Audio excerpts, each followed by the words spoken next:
Está no ar o Disrupt Podcast, com Alexandre Barbosa, Alfredo Copete e convidados.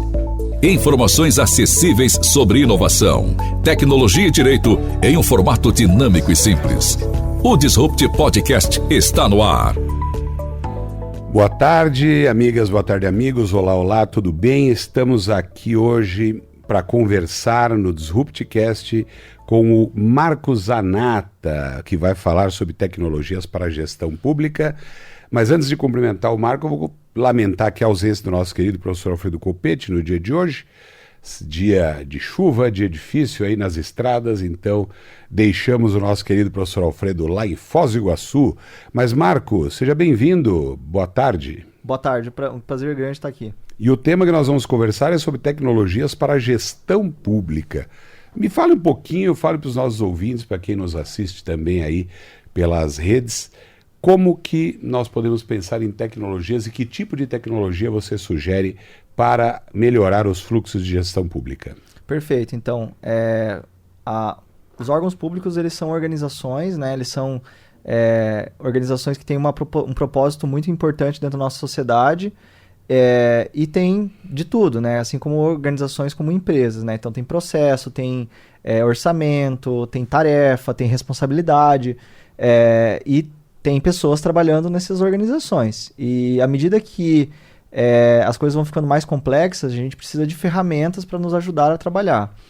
Só que o que a gente acaba vendo historicamente é que os órgãos públicos, diferentemente de outras empresas, por exemplo, do privado, elas acabaram ficando para trás e investindo menos em tecnologia por colaborador. Então, uma forma de você olhar você pega uma empresa, sei lá, vamos pegar uma multinacional aí, quanto que ela investe em tecnologia, né? Quanto que ela gasta em software por colaborador. Esse número é, às vezes, uma ordem de magnitude maior do que os órgãos públicos gastam em tecnologia por colaborador. Naturalmente, o output, o resultado, né, dessa equipe de trabalho é inferior à produtividade do que de uma organização que investe mais, porque as ferramentas são inferiores. Uhum. Isso é uma mudança que está acontecendo recentemente, né? Então, eu cito, por exemplo, a Prefeitura de Santos, né, que gastava em 2019 20 milhões de reais por ano em software, e agora gasta 80 milhões de reais por ano em software, né? Então, em 4 anos, ela quadruplicou, né, o seu orçamento em tecnologia. Então, essa é uma tendência que a gente acaba vendo e a gente... toda essa tendência é para endereçar uma questão fundamental, que é a questão da contratação dos servidores, né? Então, a Lei de Responsabilidade Fiscal coloca um limite de gasto com o serviço público, com o pessoal, e a tecnologia vem para ajudar nesse sentido. Então, os motivos para poder fazer um investimento em tecnologia para os órgãos públicos são desde aumento de produtividade, redução de custos para entrar na Lei de Responsabilidade Fiscal e, claro, promover melhor serviço para o cidadão. É correto dizer, então, Marco, que a tecnologia, e aí já é uma pergunta incômoda para todos nós, não é? A tecnologia vai tomar o lugar do funcionário público, vai tomar o lugar da pessoa, ou ela vem para somar? Por isso que eu falo que é incômodo, que alguns falam, poxa vida, a tecnologia vem para tirar o nosso trabalho. Muito se fala por aí sobre isso. Isso é uma verdade, é uma parcial verdade, ou a tecnologia vem para ajudar no caso desse fluxo de trabalho que você está a dizer para nós aqui hoje? Eu acho que ajuda, né? Eu cito até as tecnologias mais modernas, né? Até a inteligência artificial que vem até agora, está em alta agora nesse momento. Se você olhar, as AIs, elas tem copiloto para tudo que é lugar, né? Uhum. E quem que é o piloto? Ainda é o ser humano. Uhum. Então, mesmo nas tecnologias mais modernas, a gente ainda tem o humano no loop. Uhum. Mas, além disso, eu acho que o quadro de pessoal, né, no serviço público, ele aumenta no ritmo lento, mas ele continua aumentando. Então, essas tecnologias que vêm sendo implementadas há mais de 30 anos, elas não tiveram um papel em redução, né, da equipe. Muito pelo contrário, a equipe continua aumentando. O que a gente faz é só dar algum tipo de arrefecimento frente à demanda, né? A demanda a carga de responsabilidade que o serviço público vem absorvendo, à medida que a sociedade vai demandando mais coisas do serviço público, ela aumenta desproporcional a quantidade de pessoas que a gente tem para entregar aquilo. Né? Então, quando a gente tem que legislar e regulamentar parte ambiental, saúde, educação, obra, então qual segmento da economia o serviço público não atua? Não atua em todos. Como que ele vai fazer frente a isso com a mesma equipe? Impossível. Então tem que ter a ajuda da tecnologia, né? Acho que é indispensável. Gostei muito dessa sua resposta. Por quê? Porque é algo que nós temos efetivamente que pensar. Qual era a quantidade, para facilitar bem a compreensão, qual era a quantidade de funcionários que tinha em determinado setor em 1990, por exemplo? E qual é a quantidade de funcionários que você tem nesse mesmo setor hoje? De 90 para cá, tantos anos passados, o aumento da capacidade de contratação do serviço público não aumentou tanto assim como deveria. Então você não tem... os processos aumentaram em X%, você tem o mesmo X% da condição de contratar pessoas por meio de concurso público, que é o correto dentro da administração pública, né? Então, a sua resposta é ótima. Por quê? Porque ela não tira mercado de ninguém, não tira espaço de ninguém para acessar o serviço público. Mas ela viabiliza, a tecnologia viabiliza que a qualidade do serviço seja melhorada diante de um quadro de funcionários que não dá para aumentar tanto. Exato, é isso? Exato. Então, assim, vou dar um exemplo, né? 20 anos atrás, né?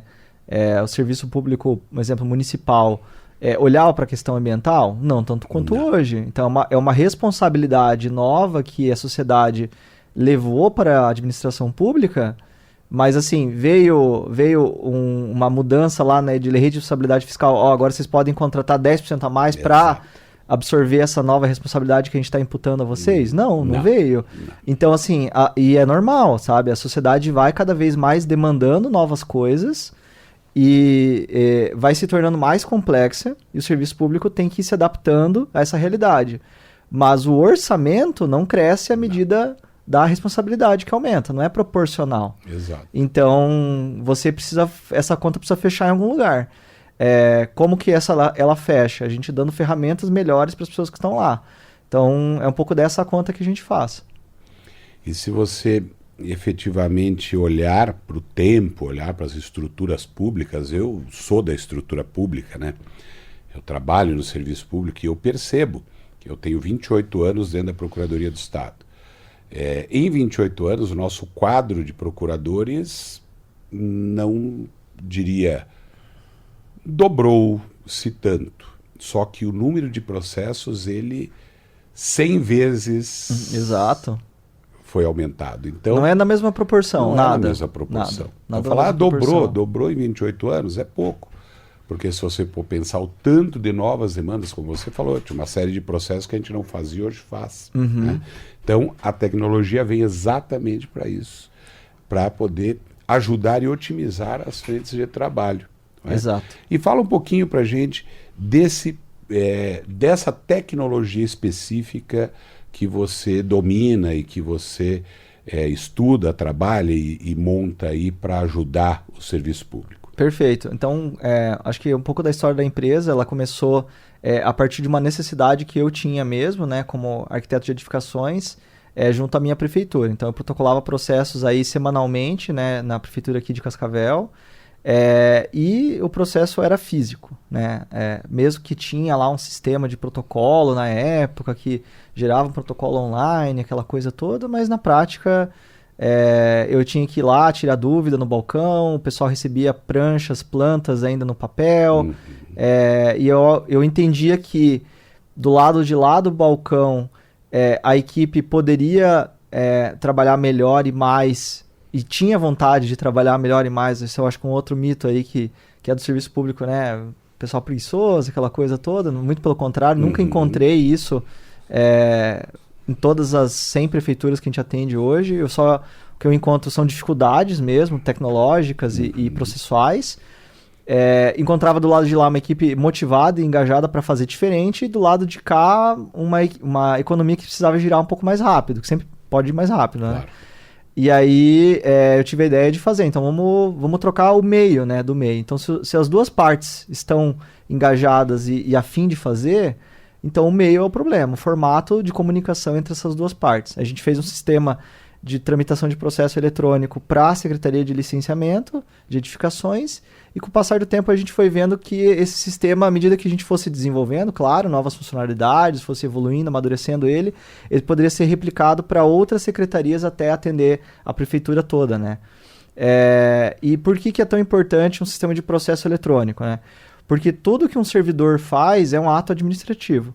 E todo ato administrativo tem que estar registrado num processo administrativo. Dentro de um processo então, a gente estava, na época, fazendo até um sistema de aprovação, né? Então, um pouco disso, o nome aprova, né?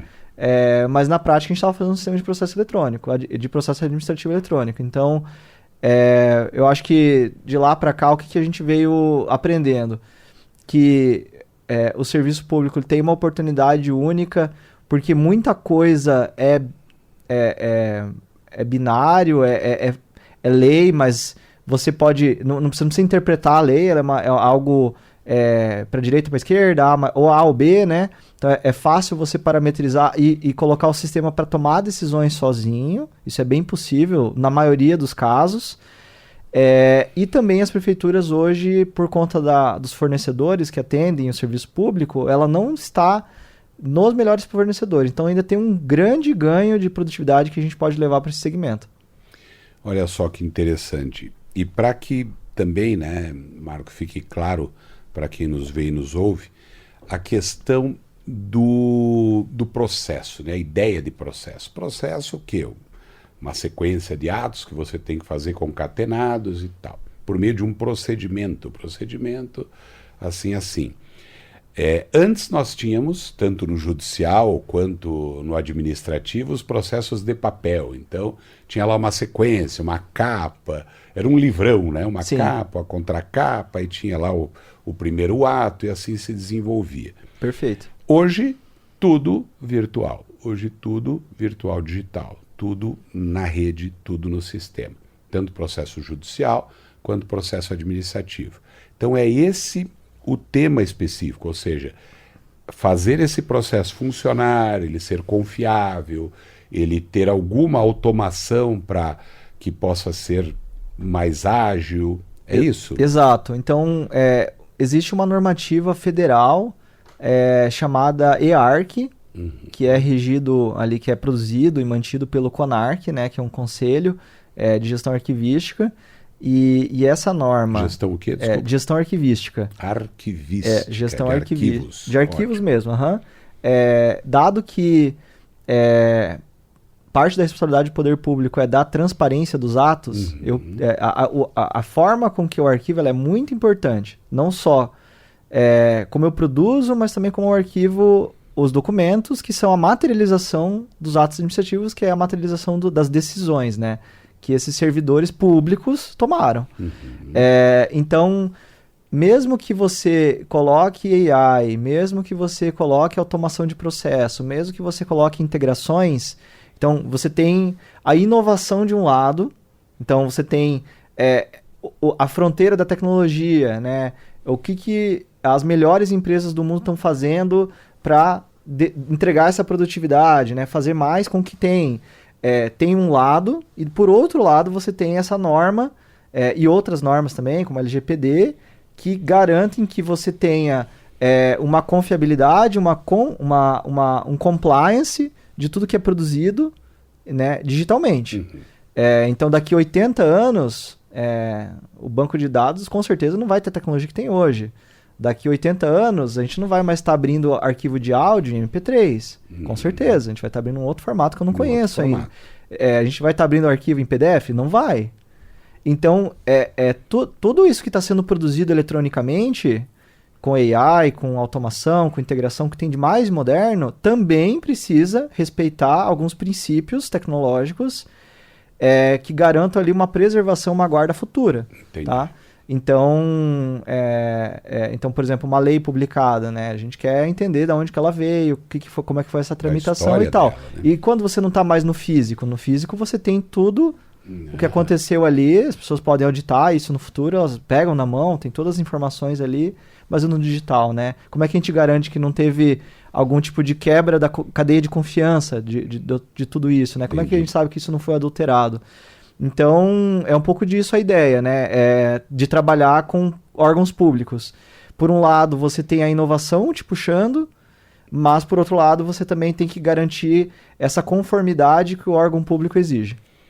É o novo que se mescla com o clássico, não é? Você tem que ter a perspectiva de que a coisa tem que evoluir, mas você não pode perder a história de tudo. Então, é aquela situação. Antigamente, nós tínhamos um processo de papel, então guardava-se num arquivo físico, estava lá, daqui a 10 anos, queria olhar, era só andar até o armário, pegar e olhar.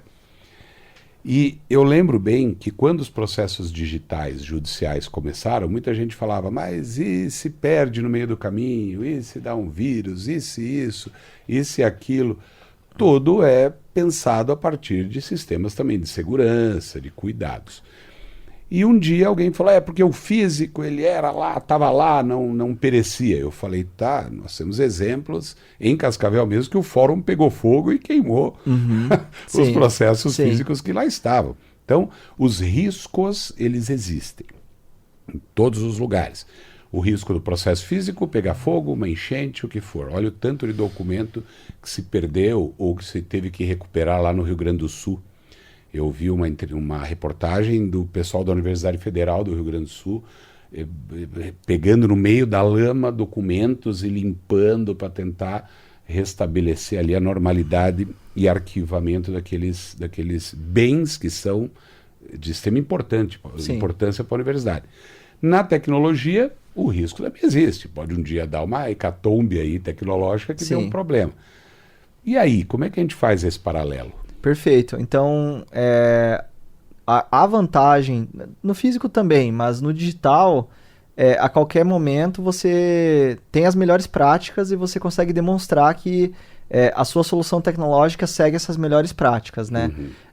Eu não vou entrar em tecnicidades aqui, mas existem mecanismos de você criar uma cadeia de confirmação de que aquele arquivo ele não foi adulterado porque tem um outro arquivo que tem a informação daquele arquivo original e os dois foram selados ao mesmo tempo, vamos dizer assim, e à medida que você rompe um selo, o outro acaba ficando diferente.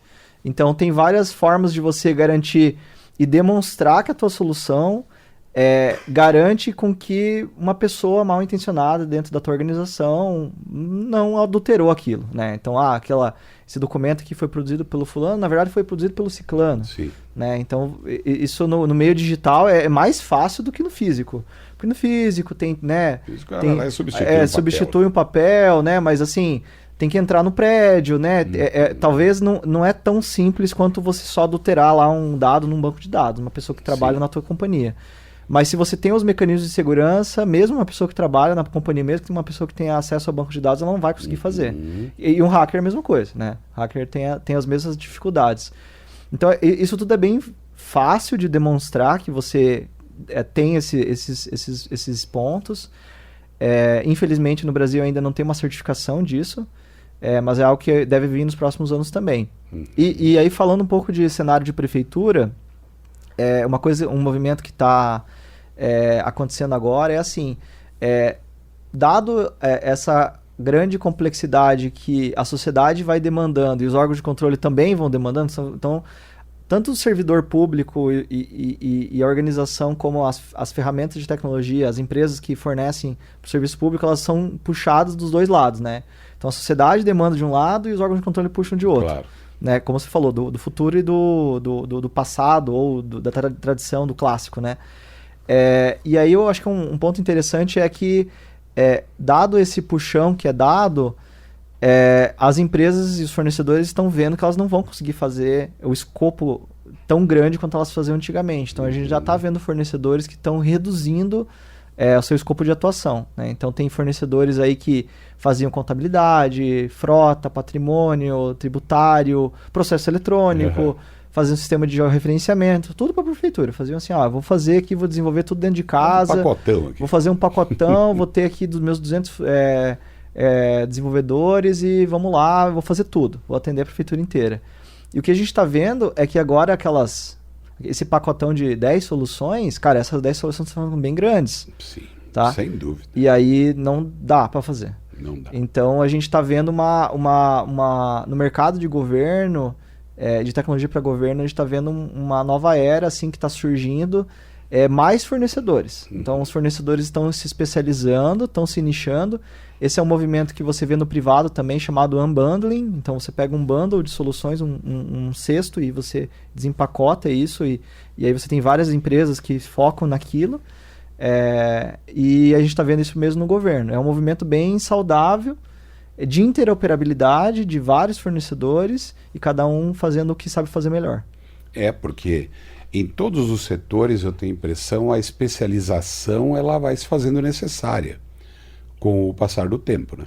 Sim. Então até percebe-se até que restaurantes hoje preferem manter cardápios menores, né? Não aquele cardápio que tinha desde de joelho de porco até o bifezão, né? Cotovelo de peixe, eu não sei, mas lógico que o tempo vai passando e as pessoas, não, pera, eu não consigo fazer tudo, vou fazer um pouco menos. Sim. E desenvolve coisas mais completas, mais bem feitas. O restaurante faz lá aquele prato que só ele sabe fazer daquela maneira, assim as empresas também. Exato. E assim, eu acho que até fatalmente vêm os novos paradigmas, né? Então, você teve ali o paradigma do mobile, né? Que dá para dizer que começou realmente a pegar força em 2012, né? Que o iPhone 1 foi lançado em 2007, mas realmente que a galera começou a ter, todo mundo ter smartphone em 2012, 2011, né? Que aí era a febre dos aplicativos, né? Todo mundo queria lançar aplicativo, empreendedor que quer aplicativo, que eu vou fazer um aplicativo disso, daquilo. E aí gerou deu uma grande pancada nas empresas de software tradicionais, né? Porque agora elas teriam que desenvolver um capability diferente para desenvolver para mobile. Beleza, vamos contratar uma equipe. Aí teve que contratar uma equipe. Aí as aplicações legadas não conversavam, às vezes não era em nuvem, era desktop. Aí teve que fazer uma versão nuvem para conversar com mobile. Então a galera teve bastante gente que, vou dizer que morreu, mas deu uma boa baqueada nessa fase. Eu não estava na indústria nessa época, né? Mas eu já peguei essa finaleira das empresas já mal das pernas. Tá certo. E agora com AI pode ser uma nova onda, né? Então a AI é uma ferramenta, é um paradigma totalmente novo, que vai exigir novas equipes e pode também passar rasteira em muita gente aí. Muito bem, o nosso tempo, infelizmente, Marco, está terminando, mas eu posso entender, e acredito que assim se pode compreender, que efetivamente não temos muito como fugir da tecnologia. Não temos como fugir. Muita gente fala, mas pera, quero viver uma vida quero me abster da tecnologia, quero viver uma vida mais analógica, mas pelo visto vai ser difícil. Vai ser mais caro. Fazer o detox da tecnologia é bom? É bom, é só você sair dos aplicativos que tem feed que você vai fazer o detox está feito. Muito obrigado, Marco, pela sua participação aqui com a gente. Agradeço mesmo por colocar temas tão interessantes aí para a gente refletir sobre a tecnologia, em especial no serviço público, né? Um prazer estar aqui, conte comigo. Obrigado. Deixar nosso abraço então a todas e todos, e na semana que vem, terça-feira, 16h30, tem mais Disruptcast. Um abraço. Tchau, tchau. Você ouviu na CBN Disrupt Podcast com Alexandre Barbosa e Alfredo Coppetti.